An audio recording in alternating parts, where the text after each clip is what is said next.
bi rekla, da pomagam ljudem, samo poskrbim in oskrbim jih, da lahko pomagajo sebi. Sem kot nek prevodnik znanja. Rada poudarjam vidik moči in dosega človeškega uma. Povem in predstavim, da imamo danes že znanja, ki dokazujejo, da zgolj strokovnost in izjemnost delovanja na kateremkoli področju ni več dovolj. Moramo poskrbeti, da smo na pravem mestu, da se lahko izrazimo in doprinesemo s svojimi sposobnostmi, ker ko smo zadovoljni in doprinašamo, pa smo lahko tudi kvalitetni v vseh svojih vlogah. Doma, v partnerstvu, v starševstvu, v prijateljstvu. Ker zadovoljen človek nikoli ne more biti zloben ali zagrenjen.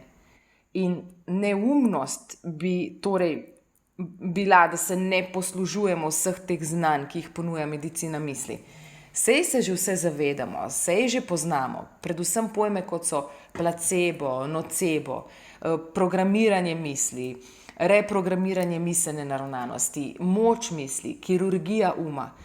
Moja orgazmična misel pa je, da se bo medicina misli prepredla v naše zdravstvo in šolstvo.